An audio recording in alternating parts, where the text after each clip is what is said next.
하나님께서 우리에게 허락하신 말씀은 고린도후서 5장 17절의 말씀입니다. 고린도후서 5장 17절. 그런즉 누구든지 그리스도 안에 있으면 새로운 피조물이라. 이전 것은 지나갔으니 보라 새 것이 되었도다. 아멘. 하나님의 말씀을 기억을 하면서 우리 함께 찬양으로 영광 돌리겠습니다.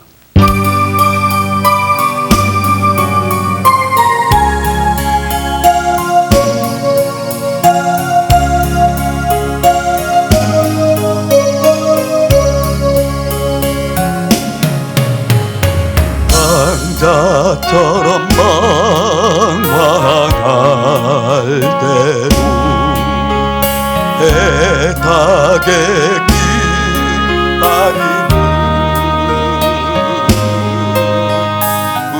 부드러운 주님 음성이 내 마음을 녹이셨네. 오 주님 나 이제 갑니다. 날 받아주소서.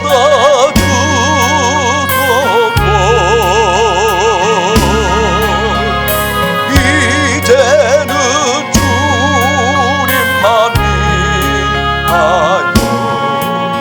이 몸을 바치리라. 불순종한 요나와 다가가 놓은 나에게 따뜻한 주님의 손길이 내 마음을 잡으셨네. 와 주님 나 이제 갑니다. 날 받아주소서.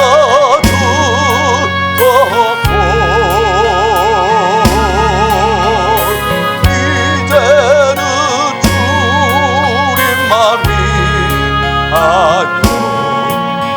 이 생명 바치리라. 음산한 저 고개가 다치고 다가가 놓은 나에게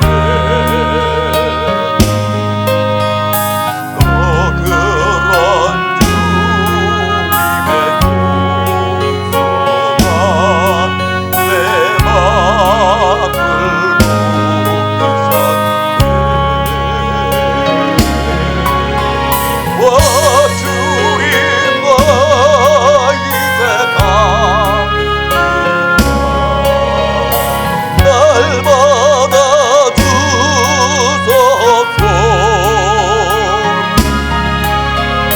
이제는 주님만 위하여 죽도록 주셔가리.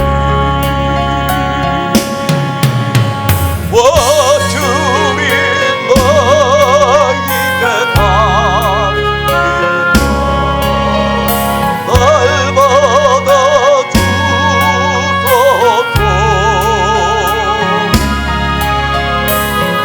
이제는 주님만 위하여 죽도록 주셔가리.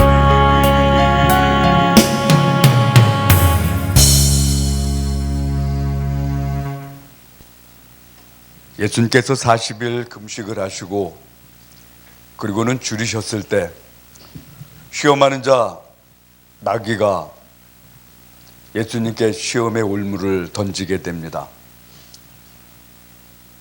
40일 동안 줄이신 그 예수님, 그리고 그 허기짐을 목적으로 마귀가 시험을 던지게 됩니다. 이 돌들로 떡덩이가 되게 하라.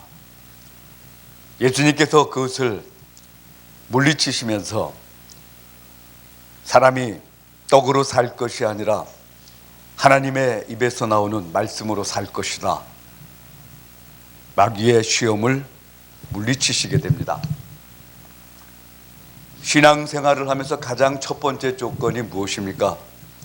우린 가장 먼저 생각해야 될 것이 떡으로 사는 것이 아니라 하나님의 입에서 나오는 말씀으로 산다라는 분명한 제목을 기억을 해야 됩니다. 인생을 살면서 많은 걸림이 있게 됩니다. 많은 시험이 있게 됩니다. 어려움이 있게 됩니다. 그럴 때 우리가 어떤 선택을 하며 사느냐에 따라서 믿음이 성공을 할 수 있고 믿음이 실족을 당하게 됩니다. 마귀는 언제라도 올무를 던지면서 믿는 자들을 실족해 하고 믿음에 실패한 저들로 하여금 자동적으로 마귀의 자식이 되게 만들어 줍니다. 우린 결단코 하나님의 자녀이고 하나님의 약속된 믿음으로 사는 자들이지 마귀의 유혹으로 사는 자가 아니라는 것을 기억을 해야 됩니다. 어느 성도님이 신앙생활을 감당을 하면서 이제 변화된 모습을 보여야 된다 하고 기억을 했습니다. 근데 그분의 직업이 말을 조련을 하는 조련사입니다. 그래서 그 조련하는 가운데 여기에 신앙을 적용할 수 있을까 하는 생각을 했습니다. 그래서 선택한 방법이 말에게 한번 이 신앙의 말들을 접목하기로 그렇게 생각을 했습니다. 그래서 말이 출발을 할 때 뭐라고 이야기해야 출발을 합니까? 이리야 하면 출발을 하게 됩니다. 근데 말이 설 땐 또 어떻게 합니까? 말이 설 때는 워 하면 말이 서게 돼요. 그래서 여기다가 믿음을 적용을 하고 믿음의 언어를 적용을 하니까 말이 출발을 할 때 어떻게 해야 됩니까? 고민을 하다가 교회에 처음 가니까 입구에 들어서자마자 할렐루야 라고 인사를 합니다. 그래서 저게 시작이구나, 스타트라고 기억을 했습니다. 그리고 모든 순서가 다 끝날 때 보니까 축도가 끝나고 그리고는 아멘 하고 마치게 됩니다. 저게 아멘이 마무리구나. 그러니까 말이 설 때 어떻게 합니까? 말이 서면서 워 해야 됩니다. 그러니까 그 워를 갖다가 아멘으로 바꿨습니다. 바꾸고 말을 조련을 하면서 신이 났습니다. 말을 잘 들어요. 그래서 할렐루야 하니까 말이 출발을 합니다. 그리고 워 대신에 아멘 하니까 말이 서요. 그래서 할렐루야 아멘 할렐루야 아멘 하면서 막 말을 달리고 있었는데 한참을 가다 보니까 그만 낭떠러지가 눈에 보여요. 그래서 이거 잘못 왔구나 하고 생각을 하고 말을 세워야 되는데 세워야 할 말이 갑자기 생각이 안 나요. 그래서 워 하고 이야기를 합니다. 말이 워를 못 알아들어요. 아멘이라고 해야 되는데 못 알아들어요. 그러다 보니까 이제는 마지막으로 기도나 하고 죽자라고 생각을 했습니다. 그래서 하나님 아버지 내 영혼을 살려주시고 그러면서 한참 기도가 끝나고 나서 예수님의 이름으로 기도합니다. 그러니까 아멘 하니까 아멘 소리를 알아듣고 말이 가다가 막 섰어요. 섰는데 이 조련사 이 생명을 구하고 나니까 얼마나 신이 나요. 그러니까 두 손 들고 할렐루야 할렐루야 하면 말이 어떻게 됩니까? 앞으로 그냥 달리게 됩니다. 여러분 우리가 신앙생활하면서 그 신앙의 삶이 신앙이라는 것이 우리의 삶 속에 적용이 돼야 됩니다. 어떤 것이든지 말씀으로 의해서 움직여져야 됩니다. 예수님께서 마태복음의 산상수훈을 전해주시고 그리고 그 말씀의 제일 뒷부분 마무리에 가서 말씀을 하셨어요. 뭡니까?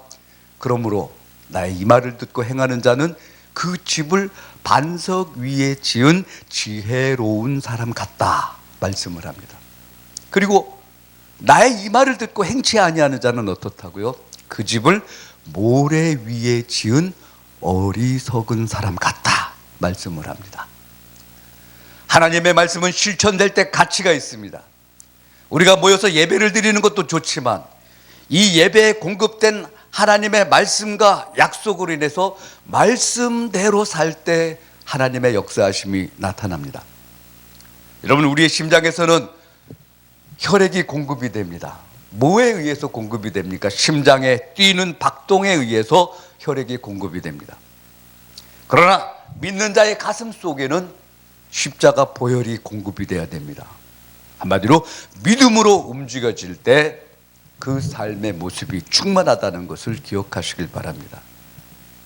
내가 생각하는 것에도 주님의 은혜가 있어야 됩니다. 내가 말하는 것에도 주님의 약속이 나타나야 됩니다. 내가 계획하고 내가 추진하고 내가 보는 모든 것들이 하나님의 은혜가 있어야 됩니다. 십자가 보혈이라고 증거를 합니다. 주님의 뜻대로 합당한 것이 되어야 됩니다. 내가 사는 것이 바로 십자가 안에서 온전한 믿음으로 살게 되는 것임을 기억을 해야 됩니다. 여러분, 그것을 선한 능력으로 산다, 주의 성령으로 산다, 하나님의 약속으로 산다 라고 말씀을 합니다. 제자들이 예수님과 지나가다가 그리고는 번쩍번쩍 빛나는 예루살렘 성전을 보았습니다. 그리고는 예수님께 말씀을 합니다. 주님 보옵소서, 이 성전이 얼마나 아름답습니까? 예수님께서 말씀을 하셔요. 그 아름다운 성전이 아니고 예수님은 우셨습니다. 제자들은 너무 신나서 보면서 얼마나 아름답습니까 했는데 예수님 그 성전을 보시고 우셨습니다. 예루살렘아 예루살렘아, 암탉이 병아리를 모으듯이 얼마나 하나님께서 너희를 생각을 했느냐. 다시 한번 탄식하시면서 돌 위에 돌 하나도 남지 않고 무너지리라 말씀을 하셨습니다. 여러분, 교회는 무엇입니까? 교회는 그리스도의 이름으로 모여진 무리들이라는 뜻입니다. 건축물이 교회가 아니라 그리스도의 이름으로 모여진 무리들, 그 심장에서 그리스도의 보혈이 샘솟는 자들, 그들이 바로 그리스도의 이름으로 모여진 무리들입니다. 주님 때문에 살고, 주님 때문에 모함받고, 주님 때문에 울고, 주님 때문에 모든 것을 포기한 그들이 바로 그리스도의 이름으로 모여진 무리들이라는 뜻입니다. 제자들이 본 것은 무엇입니까? 번쩍번쩍 빛나는 성전이었습니다. 안타깝게도 우리들이 오늘 살면서 우리가 꿈꾸는 것이 무엇입니까? 과연 하나님의 나라가 내 속에 임하는 것이 무엇입니까? 우리가 목적을 하고 있는 것이 무엇입니까? 여러분, 해서는 안 될 짓을 할 때 그것이 무엇입니까? 돌로 떡을 만들며 사는 겁니다. 떡으로 살면 망하게 됩니다. 하나님의 말씀으로 살 때 그것이 신앙의 길이 되고, 하나님의 법도가 흐를 때 하나님께서 보장하시고 하나님께서 함께 하시고 하나님께서 붙들어 주시는 이유가 된다는 것을 기억하시길 바랍니다. 많은 사람들이 돌로 떡을 만들고자 애를 씁니다. 그래서 예수를 믿으면 모든 것이 형통하고, 예수를 믿으면 모든 것이 채워지고, 착각입니다. 예수를 믿고 그 속에 그리스도의 보혈이 흘러야 됩니다. 아모스 선지자에게 너희는 공법을 물같이 정의를 하수같이 흘릴지로다 말씀하신 내용이 무엇입니까? 하나님의 역사하심은 돌로 떡을 만들 때 나타나는 것이 아니고, 내가 죽어지고 하늘의 밀알이 땅에 떨어져 죽으면 많은 열매를 맺는 것처럼 말씀 안에 죽어지고, 믿음 안에 죽어지고, 기도 안에 죽어지고, 주님의 명령 앞에 복종하게 될 때, 순종하게 될 때 하나님의 역사가 임한다는 것을 기억하시길 바랍니다. 여러분, 우리가 믿음의 삶을 살면서 어떤 것이 주님 앞에 가장 귀한 것이 됩니까? 말씀을 지키기 위해서 돌을 포기해야 됩니다. 말씀을 지키기 위해서 떡을 포기해야 됩니다. 말씀을 지키기 위해서 체면을 버려야 됩니다. 말씀을 지키기 위해서 인생을 포기해야 될 때도 있을 겁니다. 그럼에도 불구하고 우리가 돌로 떡을 만들고자 하고 산다면은 옛사람으로 돌아가 버리게 되는 이유가 됩니다. 그런즉 누구든지 그리스도 안에 있으면 새로운 피조물이라. 이전 것은 지나갔으니 보라 새 것이 되었도다 말씀을 합니다. 그리스도 밖으로 나가게 되면 헌 것이 됩니다. 고물이 됩니다. 폐기품이 됩니다. 그러나 우리가 진정으로 주님 앞에 말씀 안에 있을 때 새로운 것이 됩니다. 말씀으로 살 때 주님의 손길이 드러나게 되고, 말씀으로 살 때 하나님의 약속이 나타나게 되고, 하나님의 말씀을 지키며 살 때 주님께서 붙들어 주시는 은혜를 누리게 된다는 것을 기억하시길 바랍니다. 하나님은 여러분을 사랑하셔요. 하나님의 그 사랑을 뿌리치지 않으려면 우리가 떡으로 사는 것이 아니라 말씀으로 살아야 됩니다. 그 말씀 속에 능력이 있고 그 말씀으로 살 때 하나님의 보호하심이 있습니다. 내가 사망의 음침한 골짜기를 갈지라도 주의 지팡이와 막대기가 나를 안위하시나이다. 내가 아무리 험한 곳에 있다고 할지라도 주님의 손길이 함께 머물고 있는 이상은 그것은 험한 곳이 아니라 약속의 장소가 됩니다. 홍해 앞에 답답한 자들의 마음을 보았습니까? 세상을 본 자들은 비탄하고 비참하고 한탄했지만, 그러나 주님의 손길을 본 모세는 뭐라고 이야기를 합니까? 오늘날 너희를 위해서 일하시는 하나님의 손길을 보라. 지팡이를 잡은 손을 홍해 위로 던져놨을 때 마침내 홍해가 갈라지게 됩니다. 무엇을 보고 있습니까? 주님의 십자가를 바라보고 있습니까? 주님의 능력을 바라보고 있습니까? 선한 능력을 바라보고 있습니까? 아니면 내가 감당하지 못할 환경, 형편, 파도, 폭풍을 보고 있습니까? 여러분, 우리가 주님을 바라볼 때 거기서 능력이 나오고 구원이 나오고 약속이 나오고 주님의 손길을 우리에게 뻗쳐주시게 됩니다. 환경을 보게 되면 어떻게 됩니까? 환경에 사로잡히고 형편에 사로잡히고 무능력에 사로잡히지만 십자가로 말미암아 모든 능력이 감당이 됩니다. 주님을 바라보고 믿음으로 사는 저와 여러분의 성편이 되어지기를 간절히 축원합니다. 아멘. 기도하겠습니다. 거룩하신 아버지 하나님,